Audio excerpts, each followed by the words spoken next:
Easy guys, welcome back to the lab.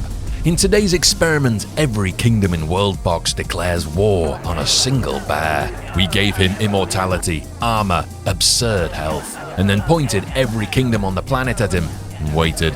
Will he survive? And what will it cost the world to find out? To begin, we start with our world. The map is a donut with a mountain range in the middle. It gives each kingdom room to breathe. It gives our bears something to work around. The outer ring are mountainous valleys, choke points, alternate routes. A lake, rich grassland, forests, ore, everything a civilization needs to thrive. By the lakeside, our first civilization takes root. To the northwest, a second. Avallac'h and Thornwick. 2 kingdoms, 2 kings, both immediately and happily claiming everything in sight. By year 6, the gods of science intervened. An Avallocian child named Erin, a Thornwick child named Bran. Both granted immortality to help us follow events over the coming centuries. A decade passed, enough time for both kingdoms to find their feet, and for Thornwick to establish a second village, Bryn Mawr, to the north. The residents were already struggling with the local bear population, which looked like giant rats. When the villagers killed one, the science gods responded. Into the world came Crag. Wisdom, luck, speed, vitality, immortality, immunity, every trait science could bestow. Loaded into a single bear, God's chosen, protector of the forest. In a full suit of adamantine armor, a warning to anyone with ideas about expansion into this sacred grove. Things were peaceful. Bran, our bro, spent his days at home in Thornwick. Erin socialized by the Avallac'h market, unbothered, unaware of the danger to the north. Even Crag was enjoying life in the northern forests. Bryn Mawr, however, was gone, the inhabitants eaten by its initial encounter with bears a decade earlier. Thornwick, somehow unbothered by this, was already 120 strong. Avallac'h not far behind, tucked beneath a valley. The village of Harrow quietly appeared, and south of Avallac'h, a 4th settlement, Caldwin. It was the year 30. Bran had conscripted into the Thornwick army, keeping his friends and family safe. Good timing, actually. It wasn't long before disaster struck, a disturbance in the forest to the north. Crag. The Thornwick army collided with him. Archers pummeled from afar, soldiers rushed in to confront the bear, but Crag was too strong. Nobody had encountered anything like this before. Once the soldiers were down, Crag turned on the archers. Even the king fired his bow from the sidelines. Word spread, and more ran in to defend the village, including Bran, who fought tooth and nail, stunning Crag just long enough for the archers to do their work. Wounded, Bran ran as fast as he can, while Crag continued his onslaught, an adamantine sword wielded by a pickup truck covered in hair. Bran rejoined the battle, but was struck by a stray torch, setting him on fire, wounding him fatally. Farewell, Bran. I'm sorry you didn't get a longer part in this story. Crag ransacked the marketplace, deleting every villager in sight. The army was gone. Nothing left to stop Crag's 150 kill streak massacre. Wicked sick. Unbelievably, Crag even seemed to be healing through the damage. Eventually, though, he seemed to lose interest, but the damage was done. At least 170 gone. Thornwick teetered on a population of 9. To replace Bran, the gods of science showed mercy. A new boy, Ronan, blessed with immortality. The years passed. New villages emerged. Morvain to the west, Bryn Mawr to the east. As both kingdoms expanded their reach, children were told never to venture into the forest alone at night. That was Crag's realm, guardian of the forest. It wasn't long before he was spotted by the lakeside. A brave villager, Jalful, stepped up to fight him and lasted considerably longer than expected. Who is that? 11k health. Erin, our immortal, was his grandparent. No wonder he had such high health. Crag retreats, rebounds off a tree, hits Jalful with a clothesline. That'll take his head off. Crag continued his rampage through Bryn Mawr. A small child fled into the mountains. Stay hidden up there, little one. You'll be safe. Crag pretty much camping the bonfire here. Then the Avallac'h army arrived. Crag had stirred the wasp nest, immediately stun-locked. I'm not sure how I feel about this in WorldBox. Enough units attacking simultaneously locks the target in stuns. It somewhat invalidates powerful heroes. What do you guys feel about it? Leave your thoughts in the comments. But against something like Crag, it's the only card they have. Nothing to see here for a while. Back in Avalok, Erin tended her farm.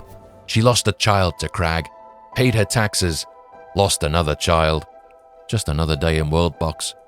Then Crag escaped into the mountains. I'll give him some company to see if that pacifies him a little. The kingdoms continued to grow.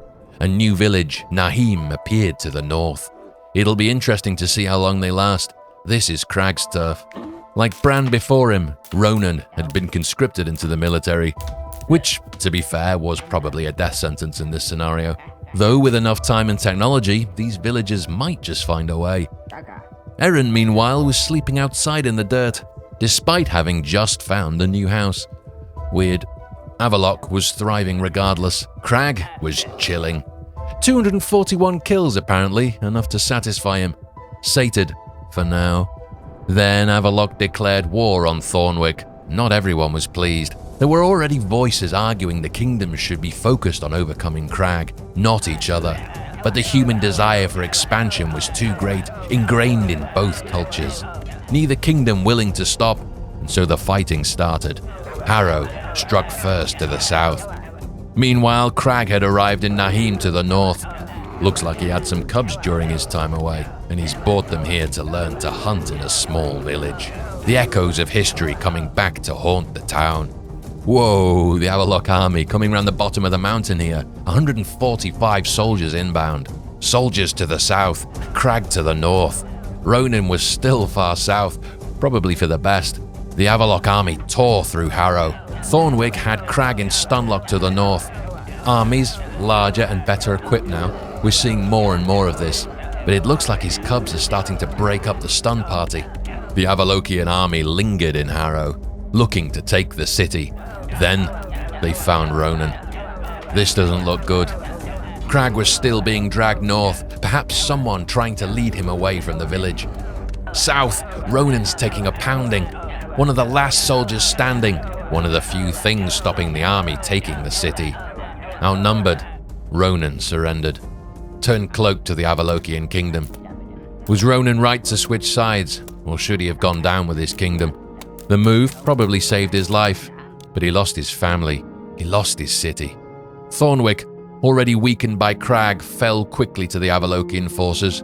Golvan and Morvain declared independence, preferring to keep their noses out of this bloodshed entirely. All but Avalok had been weakened by this outburst. Erin, meanwhile, had been conscripted into the army as an archer at 99 years old. No matter what they tell you, you're never too old to chase your dreams. A new village, Baldwick, appeared north of the Great Lake. Dangerous spot. But there was nowhere left to expand except north, towards Crag, who was happily exploring the mountains with his family.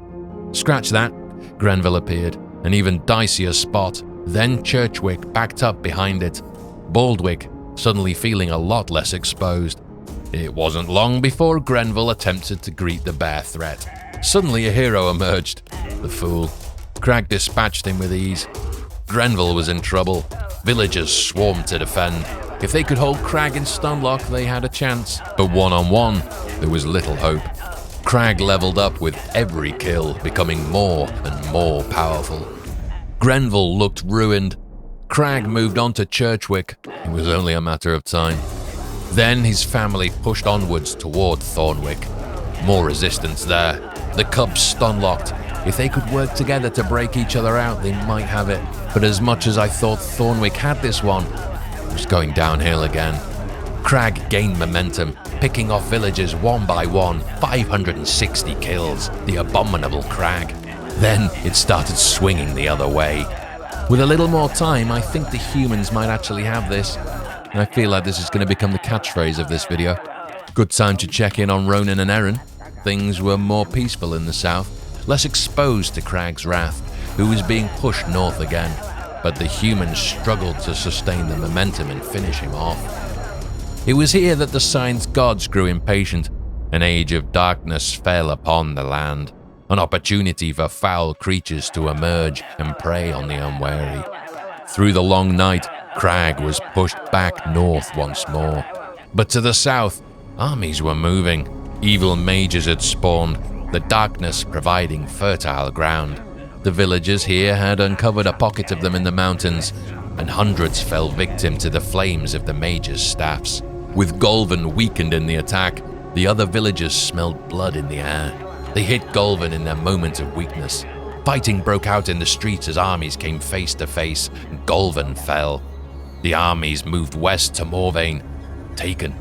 But more and more evil mages were pouring out of the mountains. Meanwhile, Crag was being Crag. 1,000 kills now. Another pocket of mages uncovered in the southern mountains. A war of fire and carnage erupted. Hundreds burned. The human civilizations eventually defeated them. But from the bodies of the fallen mages, the townsfolk recovered powerful staffs, weapons of considerable evil. It wasn't long before human fear and greed did the rest, and those staffs were turned on each other. Meanwhile, Erin had returned home to Avallac'h after the Mage Wars, only to find Crag waiting. It was now the year 200, and Avallac'h had warships on the lake now, their cannon fire pushing all units in the vicinity apart, which I often found worked in Crag's favor, breaking up the stunlocks, the only viable defense the kingdoms had built to fight him, and it was doing as much damage as good. In the fire and chaos of the shoreline, Erin died. Quietly, off-screen, in the noise. Just gone. Ronan too. I found it in the history log.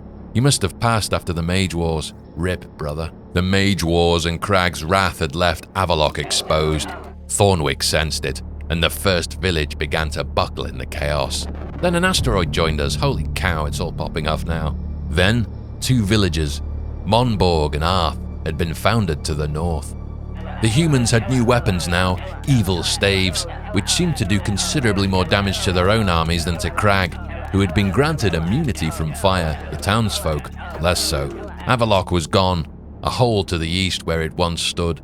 The constant threat of mages, Crag doing his rounds, and centuries of human disdain for each other had taken their toll.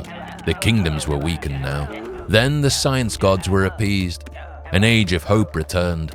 The mages would no longer spawn, and the ones that remained became playthings for Crag. In this new age of prosperity, the science gods saw fit to grant a new character with immortality. Brennus, leader of the first army of Baldwick, one of the few remaining villagers.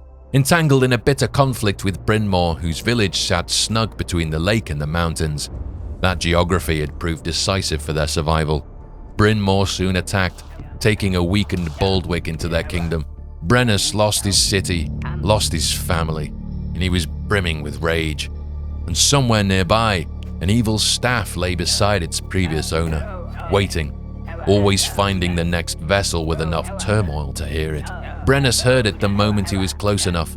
It was already singing his song. He turned it on the foreign faces he blamed for everything, the ones from Brynmore. Crag, meanwhile, was in the mountains, cleansing the last of the evil mages left over from the Age of Darkness. He had lost family too, but remained content taking everyone else's in return. 1,600 kills now, the outcome of a zombie apocalypse in one bear. Impressive. Picking off younglings and leaders alike, the world was looking more fragile now.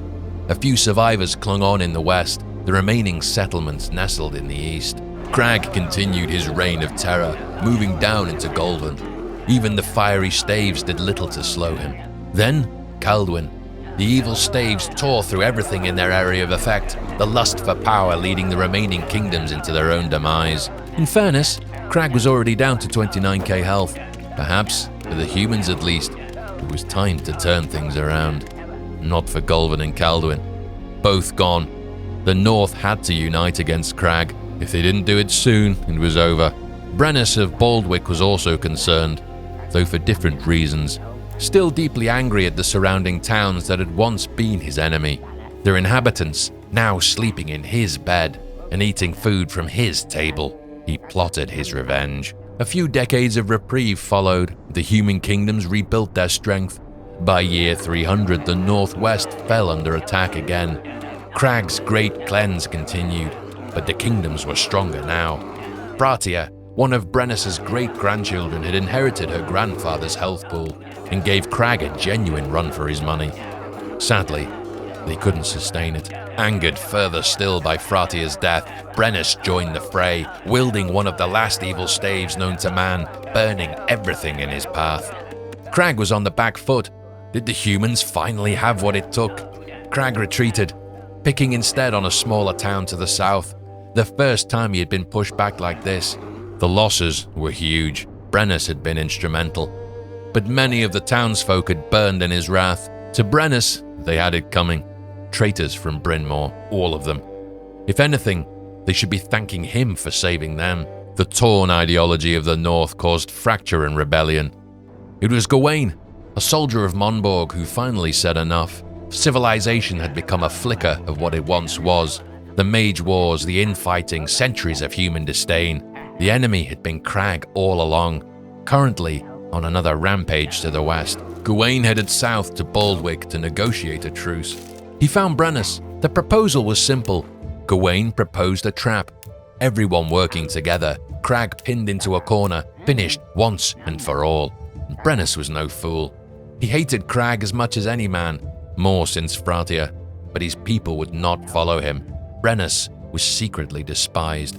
Bryn Mawr scum. Brennus followed Gawain west anyway without his people's support. The trap was set. When Crag was found, Gawain and Brennus fought together, pinning him to the north. They finally had him, Brennus' staff singing to him, "Burn, burn." But as more allies fell, Crag broke free. The fight moved east through Baldwick, Brennus in pursuit. Fields burned, the staff singing to him as he rained its chaos down on Crag. Then the battle moved into Old Bryn Mawr. A bigger smile broke across Brennus's lips. He burned their city. Burned Crag, burned everything. For every grievance, every loss, every year of it. He chased Crag into the mountains, almost alone now, determined to see him fall. But in the chaos, Crag fled once more. 11k health. He almost had him. With Bryn Mawr gone, nearly all had fallen under Baldwick's rule. Two newer towns, Sharlach and Idborg, were next. Back in Baldwick, Brennus hatched the next phase of his plan. With dozens of kills now under his belt, his power had grown considerably. Foolish to think why anyone wouldn't put him in charge. He found his king and burned him with the stave. Too easy. To ensure his succession, he found the king's son and burned him too. Until finally, the most powerful man in Baldwick, Brennus, was king. Now he was in charge, he would put an end to all of this. Crag was hunting in Idborg. There was little left now. Despite all his misery, Brennus had completed his grand plot, king at last. Baldwick, his to protect and command. Now all he had to do was rally one last war against Crag. But there was no one left to rally. He hadn't even noticed. Many years passed, year 430. The town was empty, but Brennus anticipated new attractive migrants just around the corner. The town would grow, new people to lead into a new age of prosperity. But no one came. No one at Crag. The bear versus the most powerful man in the world. The only man in the world. You might think this was a done deal, but the advantage lay with Brennus, an intelligent man of culture and knowledge. Crag, though old and strong, was merely a beast. Brennus was winning. Crag's health dropped. But then, Crag's family arrived, drawn by the sound of battle. Now backed into a corner with no one to help him, Brennus fled into the mountains, repeating one word to himself with conviction, until his dying breath. Burn. A civilization that had every tool it needed to survive, every opportunity to unite against a single common threat. Instead, they chose fear. Fear of losing what they had to their neighbors, fear of falling behind, fear of each other. And in protecting everything, they lost everything to a bear. Crag and his family spent the following 50 years finishing off the last of the evil mages, who, despite being unable to spawn, kept breeding like ants. Crag resembled something Yunnan might keep on the sofa, but Yunnan did not have 90,000 health and 2,700 kills. Maybe one day humans will return to this land. Maybe they'll do it differently. Maybe they'll look at what stands across the valley and see a neighbor instead of a threat. Maybe they'll understand that the thing most likely to end them isn't out there in the dark. Only time will tell. I'd like to thank all of my channel members and lab partners for supporting the channel. You guys help me experiment a little more with different types of content. A big thank you. And with that, goodbye.